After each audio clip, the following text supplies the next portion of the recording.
Welcome to FinTech TV. I'm Remy Blair. Falling interest rates may attract potential home buyers, but the market may not loosen anytime soon. Rising mortgage rates have decreased buying power, while housing prices have soared. Despite recently falling mortgage rates, the housing market has not shifted and supply does remain short in the U.S. I'm joined by Martin Costas, who's the CFO at Boxabl. Martin, thank you so much for joining me here at the New York Stock Exchange. Wonderful. Thank you for inviting us.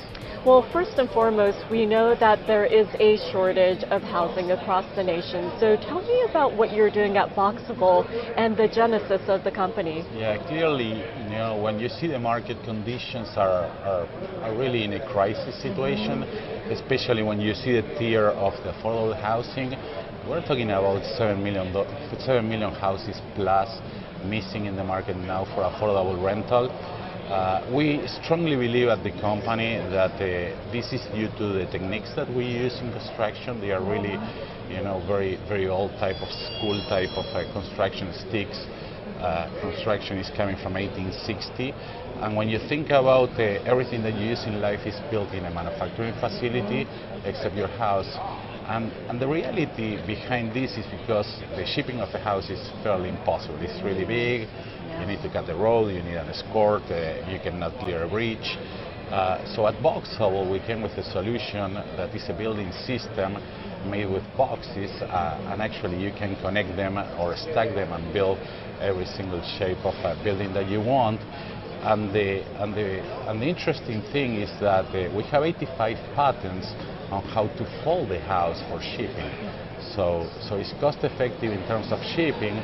Plus, it's a completely finished house, so you have a home that is even coming with the appliances, all the electric, all the plumbing, and so on, ready to go to the field. You go to your location, you unfold the house, and you're ready to go. And of course, when we're talking about housing supply, there is a shortage, but it's also about affordability, isn't it? Absolutely. Especially after the pandemic. So tell me what you're doing to address affordability. What is the pricing? Yeah. So actually, again, the fundamentals about advanced manufacturing is, cost, volume, and quality. And quality is also an important piece. People think that it is only about cost, but you cannot actually cut corners and go to market with a product that it is not, safe, bug-proof, or wind resistance and things like that. So what we are doing again is, as we raise capacity, we see the cost of the house going down, and consequently we are transferring that into the pricing of the house. Right now we have only one model in the market. It's the Casita model. It's a 361 square feet home. It's a studio with a full kitchen, full restroom, and a living area plus a bedroom area. Again, it's coming with appliances, and that is for $60K MSRP, $6,000. And we are starting to deliver, a lot of projects that they are very, very close to affordability. For example, we recently deployed 12 units into Oklahoma in a partnership with Catholic Charities USA. These 12 homes, they are for transitioning people, and honestly it's very cost effective. It's a pocket, really a pocket neighborhood. It's half of an acre, and you have 12 different families moving in, so it's really interesting. And Martin, it is a U.S. presidential election year, and both candidates have been talking about housing and supply as well as affordability. But the reality is that in the U.S., it is a big country, and local as well as state regulations are very heavily involved when it comes to housing. So in terms of what you're doing, what do you expect to see in the near future? And tell us a little bit about the innovation, especially the technology. Yeah, that's a key question. Actually, the company has been around since 2017, but the reality is we were able to actually have an approved house in manufacturing houses legislation, which is modular housing, only late in 2023. So if you think about that, that is a very heavy lifting. So we were approved in Arizona by the end of 2023. Then we were approved in California and New Mexico. Actually, California took us a couple of months, New Mexico only 3 weeks.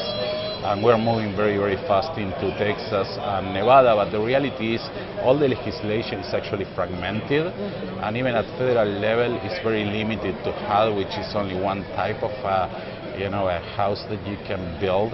It's one story and so on. So what I would like to see is the government working closer with companies like us to create some flexibility to deploy houses faster, basically, right? Our houses, they are built to code. Again, they are already approved in some states, but nevertheless, every single state is taking us too long. So in reality, I think if you want to actually tackle the housing crisis, you need to work with the right partnership. I think, again, the government is one leg. Organizations like Catholic Charities USA is another leg, especially for people trying to move out of the poverty line, because they need a lot of support. And we are the third leg, providing a solution that, again, is having the same quality that we provide for everybody. So affordable houses is about dignity also. And last but not least, before I let you go, it is Climate Week here in New York City as the UN General Assembly takes place. So one size doesn't fit all, does it, when it comes to housing, especially at Boxabl? So tell me about any plans for lineup, and when it comes to the climate crisis, what is Boxabl doing? Yeah, actually, people speak a lot about green solutions, and one of the biggest advantages, if you think about green solution, is speed. If you compare building a house in 18 months in the field with all the people going and coming, all the tools, the trucks and so on, versus building a house like, for example, we're building like 6 houses per day now, where we have capacity to do so. The advantage is obviously huge. Just that is right from the very, very beginning. On the top of that, obviously our houses are, energy efficient. We use very little wood, and we have many advantages that they are surrounding the product. But actually, you don't even need to think about that. Just thinking on changing the way that we build today versus doing it in a factory, the footprint reduction is, outstanding. Okay, Martin, well, thank you so much for joining me here at the New York Stock Exchange and for sharing the story of Boxabl. No, thank you for inviting us. My pleasure. Thank you. Thank you.